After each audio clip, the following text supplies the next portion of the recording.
This is a new video here that I'm going to make, and this video will be titled, Only Virgins and Widows Are Fit for Biblical Marriage. Okay, let me raise this window up because it's starting to rain out here. I don't want to get wet, okay? Only virgins and widows are fit for biblical marriage. I make this video because there are many inside of the Hebrew Israelite movement, women, okay, that are pushing marriage upon the Israelite men. You know what I'm saying? And the truth of the matter is that most of these women, when they enter the movement, they're not virgins, okay? These women usually, some of them has been married and divorced. You know, many of them have just been in and out of polyandrous relationships. You know, they practice polyandry. You know what I'm saying? You know, and polyamory. You know, having multiple lovers. You know, and having multiple boyfriends. You know, throughout their lifetimes. You know, this is a practice that would have gotten a woman killed in biblical Israel, okay? That type of practice was not heard of in biblical Israel. It was not allowed and it was not tolerated.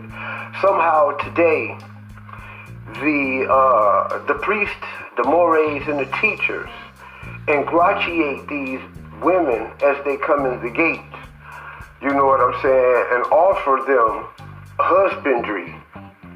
You know, when they really shouldn't be doing that. The women that these men are marrying are not fit for wifery. You understand? The women that these men are marrying in the Israelite movement are at best fit for concubinage. You know, it's best fit to be a concubine. You understand? She is not fit. I want to read to you a scripture. Something that sparked me. This is the book of Devarim, the 13th verse. That's Hebrew. In English, that's Deuteronomy. The Deuteronomy, the 22nd chapter, and I'm going to start at the 13th verse. I want you to check this out. If a man take a wife, is intimate with her, and despises her, and he make libellous charges against her and give her a bad name, saying, I took a woman, and when I came to her, I did not find any evidence of her virginity.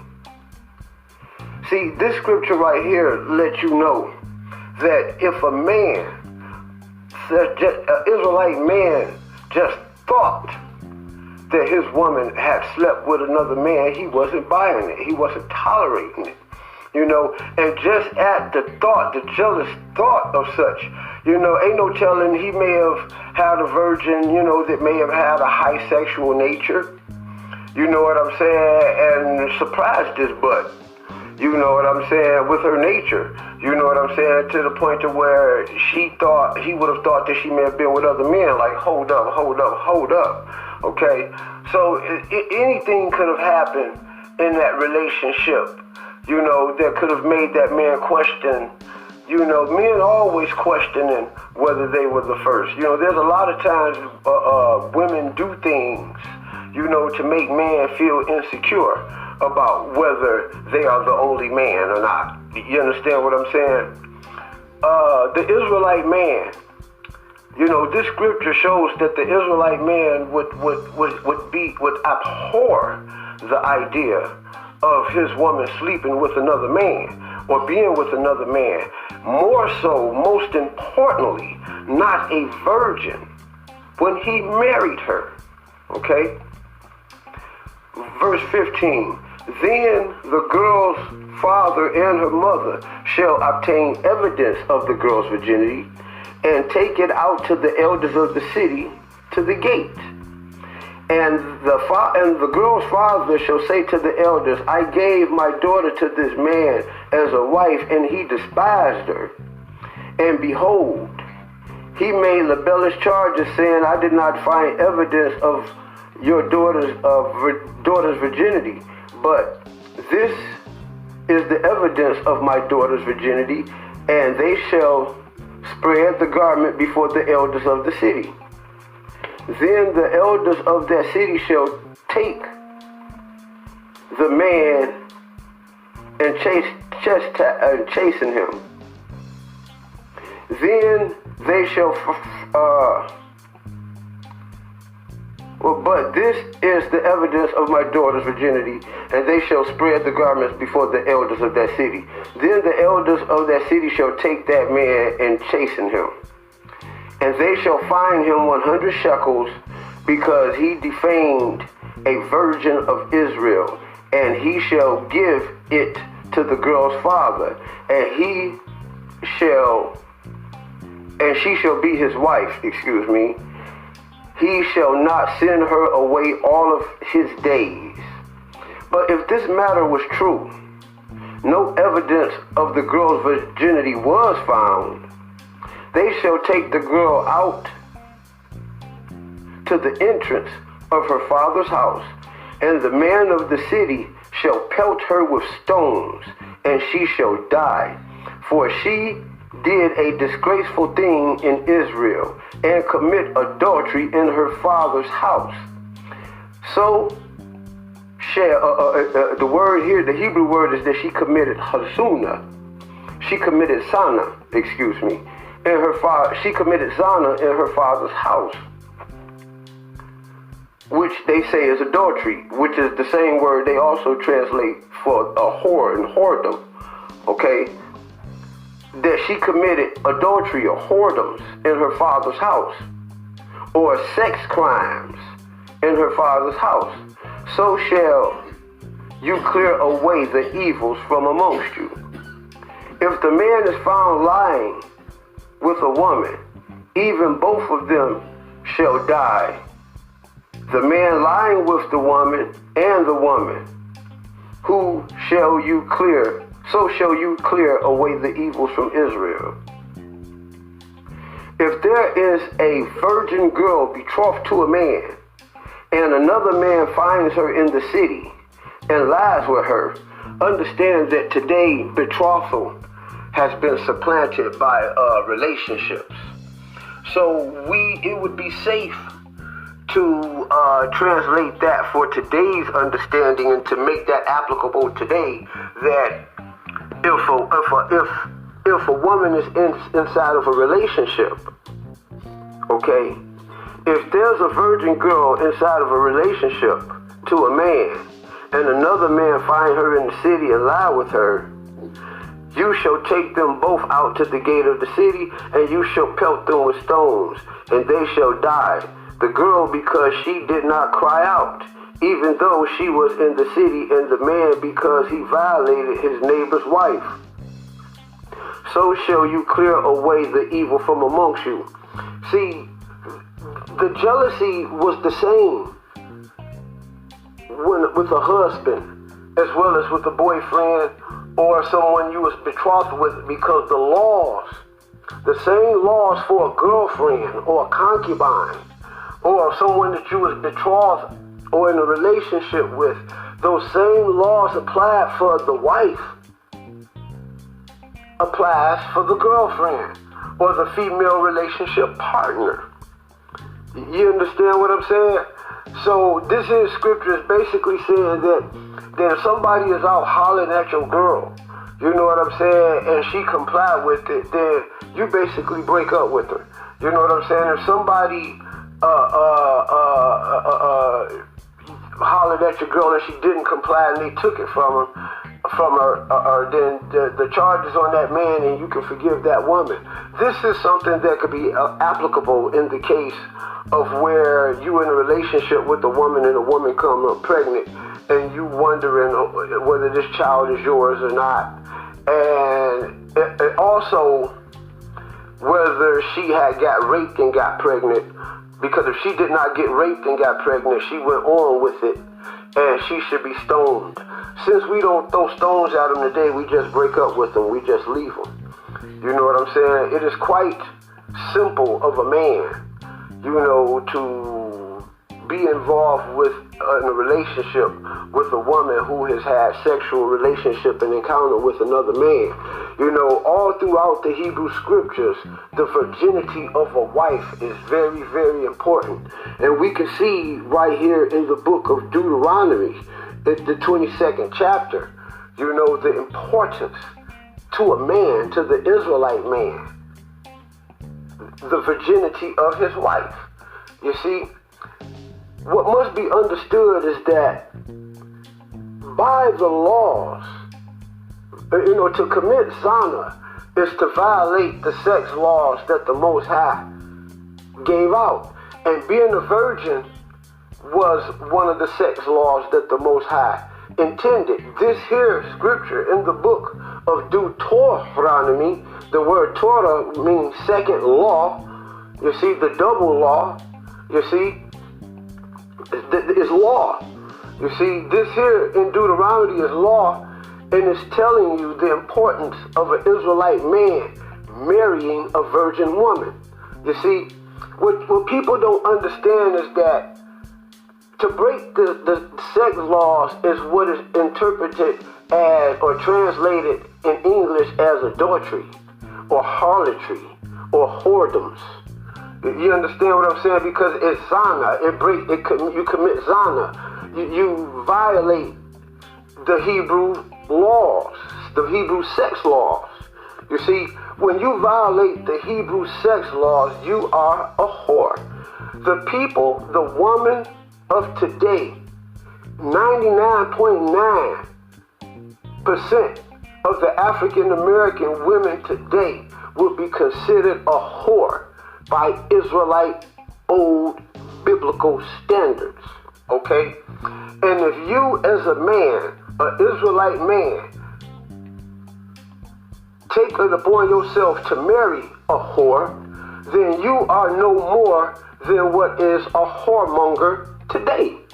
You see, and I must say this because this is something that is going on in the Israelite movement today, which makes the actual female practitioner of the Israelite movement nothing more than the equivalent of a Babylonian temple whore. You understand what I'm saying? You know, it makes her no more than a Babylonian temple whore, and the man who goes in unto her and that takes her is no more than the simp. You understand? He call himself the husband, but he is no more than her John or her simp or her whoremonger. You know what I'm saying? He go amongst the whores. You see what I'm saying? He wants to marry that whore. He wants to love that whore. He wants to take care of that whore because of her whoredoms. You understand? Because he had sex with her. You dig what I'm saying? And she turned him out, and now he wants her. You understand? He wants to go against everything that the scriptures has written and marry this woman. This woman is not fit for marriage. You understand what I'm saying? The scripture has a problem. Even in Deuteronomy, the 28th chapter and the 30th verse, where it talks about a man shall take a woman. And when a man take this woman, another man shall lie with her. A man shall build a house and he shall not live in it. A man shall plant a vineyard and he shall not eat from it. When a man shall build a house, a bait, which is also building a family. This man should build a house and a family, but he won't be able to live in it because the woman is going to break up with him and go to another man. You understand what I'm saying? And she's going to go to another man who he's not the father of the children in that house. Man number one is. You understand what I'm saying? These are the curses of Deuteronomy. You know, these are the curses that are still plaguing the African American community to this day. You understand? No woman has no business going from man to man. Any woman that has more than 3 sex partners in her lifetime has committed hazuna. She has committed zina, and she is hazuna. You know, she is the adulteress. She is the harlot. You understand what I'm saying? You know, she broke Yahweh's sex laws. You see, it's not about a woman going out whoring for money. It is about a woman breaking the laws of Yahweh. If this woman breaks the laws of Yahweh, she, by Israelite standards, is the harlot. You understand what I'm saying? And this woman has lived a life of breaking the laws of Yahweh, has had other men's children, and she is turning you, beta male simp mangina, into man number 2 of Deuteronomy 28:30. You understand what I'm saying? Understand that this is located in the second half of the scriptures where all of the curses are located. This is a curse, people. A woman shouldn't even want to be a wife. She should know that she's unqualified for wife inside this movement, and she should be happy with the idea that she's a concubine, as well as along with her many other concubine sisters that I chose to bring into the fold. You understand what I'm saying? That is Israelite alpha male talk. You understand what I'm saying? This woman does not have the right to marry inside the house of Israel, nor do a man have the right to marry her, nor do none of the elders have the right to support and to marry them. Where is the evidence of her virginity that was talked about in Deuteronomy 22? And why he is not concerned about the evidence of her virginity as his wife, like a man should be. Why he's not concerned about how she got down before he met her. Why he not concerned whether she was a whore or a prostitute, or whether she used to shake her ass in the club butt naked for money, or an escort, you dig? Or maybe a homosexual. You understand what I'm saying? Like other women. You know, how you know that she wasn't involved in bestiality? You understand? Because see, the scripture tell you don't sleep with animals. It tell you not to sleep with other men. You understand what I'm saying? There's female laws that tells the one that let a woman know that she's not supposed to be with no other man but her husband in her lifetime. And unless that man dies, she is not to go to another man. You see, the problem is that there's Israelite men marrying these thoughts. You dig what I'm saying? And that them being in other relationships with other Israelite men. And then when the other Israelite man goes to talking about how good this man's wife head is, and how good her coochie is, and how good she sucked dick and shit, you know what I'm saying? Then he has a problem with that. But that was never supposed to take place because no living man was supposed to be able to live to be able to tell her secret. You see what I'm saying? The thing about it is a secret because you dare to ask her about her sexual past. You dig what I'm saying? You're not concerned with her sexual past, and you should be, just like every Israelite man in the scriptures was.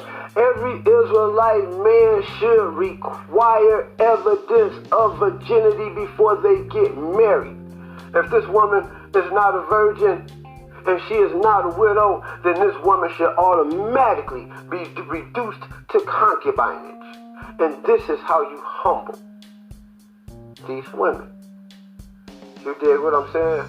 Don't ever marry none of these women. If you didn't take this woman's virginity, then you a fool for marrying this fucking woman. You know, this woman belongs to that first man. You see, this is the reason why she'll never love nobody like she loved that first man. You can ask her. She never loved nobody like she loved the first man that made love to her. You understand what I'm saying? And that is a fact. You dig what I'm saying? Maybe the second man might get a good go round, but 3, 4, 5, and all them other guys ain't got a chance in hell. All y'all is nothing but people that are there to fulfill her fucking pleasures and desires. First they start off sexual, then they gravitate to more financial. Then she starts trying to secure the bag, which is grab hold to your resources. You dig what I'm saying? You know, this is modern day whoredom. You dig? And the women that are practicing this usually are religious women. It is religious people that seek out getting married more than anybody. And these religious people, women, are no more than modern day Babylonian, new Babylonian temple whores. And that is a fact. You understand? So when you niggas sitting up there getting married and shit, you know what I'm saying, I think I'm supposed to applaud that when that woman should have been stoned. You understand what I'm saying? Being that she ain't stoned and we not living in that day, you understand, I would not forget her sexual past. Therefore, she cannot be fit for marriage. You understand what I'm saying? She cannot be. She can only be your girlfriend, your concubine. And that is a fact. Learn, like, share, and subscribe. This is the Yasha Ben Israel Show. This video is entitled Only Wives and Widows Are Fit for Marriage. That's the site.